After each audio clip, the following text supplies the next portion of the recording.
सभी हिंदू भाइयों को जय श्री राम और मुस्लिम भाइयों को अस्सलाम वालेकुम व रहमतुल्लाहि व बरकातहू। नहमदुहु नुसल्ली अल्ला रसूलिहिल करीम अम्मा बाद। बिस्मिल्लाहिर्रहमानिर्रहीम। मैं ठाकुर योगेंद्र सिंह राणा एडवोकेट वल्द, स्वर्गीय श्री पृथ्वी सिंह, इकरा हसन माननीय सांसद कैराना, वल्द मरहूम मुनव्वर हसन साहब से निकाह कबूल फरमाता हूँ। वो भी कबूल करें, वो मुस्लिम धर्म अपनाए रखें, मेरे घर में नमाज पढ़ सकती हैं, मुझे कोई एतराज़ नहीं है। सांसद इकरा हसन पर करड़ी सेना के नेता योगेंद्र राणा ने अभद्र और अश्लील टिप्पणी कर दी, जिसके बाद सियासी घमासान छिड़ गया। मुरादाबाद के पूर्व सांसद एसटी हसन ने राणा के बयान को इकरा हसन, मुस्लिम समाज और संसद का अपमान बताया। एसटी हसन ने कहा कि करड़ी सेना के नेता का बयान ईव टीजिंग की श्रेणी में आता है। उन्होंने कहा, जब एक महिला सांसद के साथ ऐसा हो सकता है तो आम बेटियों की सुरक्षा की कल्पना करना मुश्किल है। देखिए, हमारे देश में कुछ लोग बिल्कुल बेलगाम हो रहे हैं। शासन प्रशासन ऐसे लोगों से या तो डर रहा है या जानबूझकर ऐसे लोगों के ऊपर कोई एक्शन नहीं ले रहा है। जिस तरह की बात वो कर रहे हैं, वो आदमी सारी सीमाएं लांघकर, हमारी तहजीब की सीमाएं लांघकर वो बदतमीजी पे उतरा है। वो सरकारें जो महिलाओं के सम्मान की बात करके अपनी पीठ थपथपाती हैं, वो लोग खामोश क्यों हैं? एक सांसद और एक शरीफजादी लड़की जो सांसद है, जिसका एक प्रोटोकॉल है, उसके बारे में इस तरह की बदतमीज़ी करना क्या सांसद का, पूरी सांसद का अपमान नहीं है? क्या सारी महिलाओं का ये अपमान नहीं है जिस तरह की बात की जा रही है? ऐसी गुंडागर्दी, या तो इस आदमी का दिमाग ख़राब हो गया है, इसको इलाज कराना चाहिए, वरना फिर कानून अपना काम करे। देखिए, ये इन्होंने कुछ याद कर लिया, आयत और सलाम वगैरह याद कर लिया है, इनके मुंह से तो वो भी अच्छा नहीं लग रहा। तो ये तो एक तरीके से हिंदू मुसलमान करने वाली बात हो रही है। जिस तरह से ये बात की गई है, वोट पोलराइज करने के लिए, हिंदू भाइयों को खुश करने के लिए ये काम किया गया है।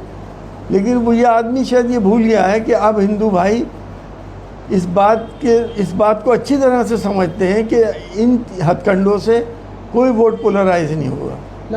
सब कुछ करेगी, कल से ही तो ये आया है और इस तरह की बातें ये की जा रही हैं। इकरा हसन को क्यों टारगेट बनाया जा रहा है? एक एसडीएम बदतमीजी कर रहा है एक सांसद से। सांसद का प्रोटोकॉल क्या है उसे यही पता नहीं है। तो हम तो ये समझते हैं कि क्यों हमारे सांसद का प्रोटोकॉल तोड़ा जा रहा है, उसकी बेइज्जती की जा रही है और सरकार खामोश क्यों बैठी है? सरकार तो सबकी है, उसका तो काम कानून का पालन कराना है।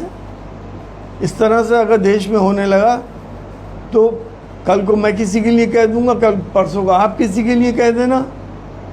अगर इस आदमी की कोई छोटी बहन होगी, अगर उसके बारे में कोई ऐसी बात करेगा तो ये क्या करेगा? इकरा हसन हमारी छोटी बहन की तरह से है। असदुद्दीन ओवैसी साहब और उनके भाई के बारे में भी कहा गया, हम अपने दीनी रिश्ते से भाई बहन हैं, भले से सगे ना हों, तो क्या हम अपनी हिंदू बहनों का सम्मान नहीं करते? क्या हमें हिंदू बहनें राखी नहीं बांधती? क्या इंसानियत किस जगह जा रही है? इस तरह के तमाशे होंगे अब देश के अंदर।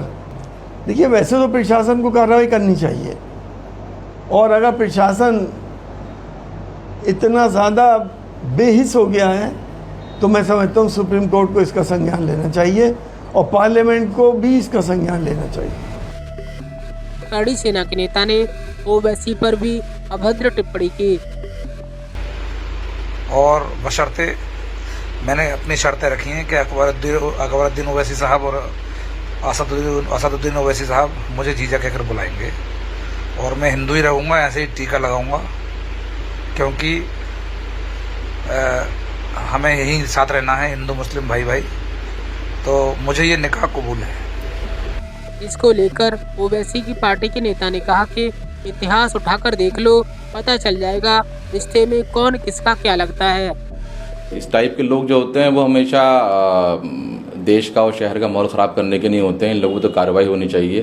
फिलहाल जो उन्होंने बात कही है कि वो किसी से निकाह करना चाहते हैं, तो ठीक है, वो इस्लाम कबूल कर लें, इस्लाम कबूल कर लें, जिससे चाहे निकाह कर लें। वैसे उनकी आप शक्ल देखिएगा, उस लायक है नहीं कि उनसे कोई और शादी वादी भी करेगा। कोई हिंदू लड़की भी उनसे शादी नहीं करेगी।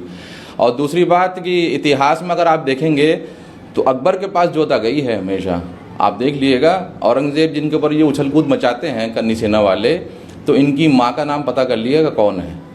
तो हमेशा जीजा जो रहे हैं वो कोई और रहा है, साले कुछ और रहे हैं। अब इनकी उम्मीदें हैं, ये करते रहते हैं बातें, ये इसी उम्मीदों पर ख़त्म हो जाएंगे, होगा कुछ नहीं। आप वो बयान जब सुनेंगे तो उनसे पहले ये कहिए कि अकबर कौन है और वो कौन है।